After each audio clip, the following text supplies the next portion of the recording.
और अब बात कुशीनगर की मदनी मस्जिद, जिसके अवैध निर्माण को लेकर जांच को राजस्व विभाग ने पूरा कर लिया। इसकी रिपोर्ट प्रशासन को सौंप दी गई और जानकारी के मुताबिक रिपोर्ट में साफ तौर पर इस बात का जिक्र किया गया कि मस्जिद का कुछ हिस्सा सरकारी जमीन पर अतिक्रमण करके बनाया गया। साथ ही मस्जिद की तीसरी मंजिल अवैध तरीके से बनाई गई। वहीं मस्जिद से जुड़े नए नक्शे की जांच भी जारी। फिर सवाल है कि क्या अवैध निर्माण पर भी बुलडोजर चलेगा?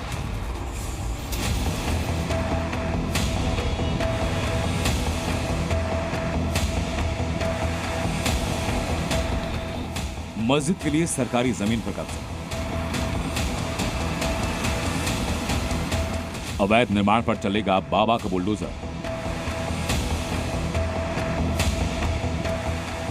ये तस्वीरें हैं कुशीनगर के मदनी मस्जिद की, जिसकी अवैध निर्माण को लेकर विवाद गर्माता जा रहा है। इस मामले में मस्जिद के निर्माण को लेकर राजस्व विभाग ने 18 दिसंबर को भी जांच शुरू की, जिसे 6 दिन बाद पूरा किया गया। साथ ही मस्जिद की पैमाइश का काम हो गया, जिसकी रिपोर्ट प्रशासन को सौंपी गई।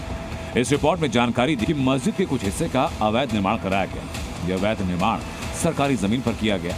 मस्जिद की तीसरी मंजिल भी अवैध तरीके से बनाई गई। तो वहीं मस्जिद से जुड़े नक्शे की जांच जारी है। रिपोर्ट में कुछ हिस्से पर टिन शेड से अवैध निर्माण किए जाने की बात सामने आई, जिस पर मस्जिद पक्ष की तरफ से खुद ही अवैध निर्माण के उस हिस्से को हटा लिया गया। लेकिन प्रशासन की तरफ से अब तक कोई कार्रवाई न होने पर शिकायतकर्ता ने नाराजगी जाहिर की।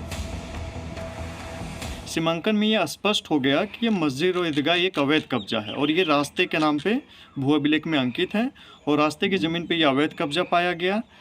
जांच के बाद अभी तक जिला प्रशासन हो या तहसील तमकुही राज के प्रशासन हो, उक्त मामले में अभी तो कोई कार्रवाई सुनिश्चित नहीं की गई। इस मामले की शिकायत बार बार की जा रही है। लगभग 3 महीने हो गए इस शिकायत को, लेकिन अभी तक इस अवैध कब्जे को खाली नहीं कराया गया है। 1999 में जब मदनी मस्जिद के निर्माण का काम शुरू हुआ तो उस वक्त नगर अध्यक्ष नंद किशोर नाथानी थे, जिन्होंने मदनी मस्जिद के निर्माण और उसके नक्शे में कुछ कमियां पकड़ी और इस पर कार्रवाई करते हुए नक्शे को निरस्त कर निर्माण का काम रुकवा दिया। लेकिन मुस्लिम पक्ष ने कोर्ट का दरवाजा खटखटाया, जिसके बाद नक्शे को लेकर कोर्ट ने क्या आदेश दिया, इसकी जानकारी न तो नगर पालिका के पास और न ही प्रशासन के पास। लेकिन इसी बीच मस्जिद की तीसरी मंजिल के निर्माण का काम हो गया, जिस पर अब सवाल उठ रहे हैं। 2000 के कार्यकाल में मैं नगर पंचायत चेयरमैन आया। आने के बाद जब मैं उस मस्जिद को देखा, उनसे कहा कि भाई अब नक्शा कुछ और है, निर्माण कुछ और हो रहा है। इसको देखते हुए उन्होंने कहा कि नहीं, तब ने कहा 2 तल तक उनका बन चुका था, तीसरा तल का निर्माण हो रहा था। अब कहीं नहीं, इसको रोक दीजिए। बस तुरंत मैंने उसको रुकवा दिया। रुकवा करके मैं उस नक्शे को निरस्त कर दिया। इस मामले में प्रशासन हरकत में तब आया जब इसकी शिकायत मुख्यमंत्री योगी आदित्यनाथ से की गई। मस्जिद के निर्माण की जांच हुई, जिसमें अवैध निर्माण की बात सामने आई और अब सवाल उठा कि क्या इस अवैध निर्माण पर बाबा का बुलडोजर चलेगा। कुशीनगर से जी मीडिया के लिए प्रमोद कुमार की रिपोर्ट।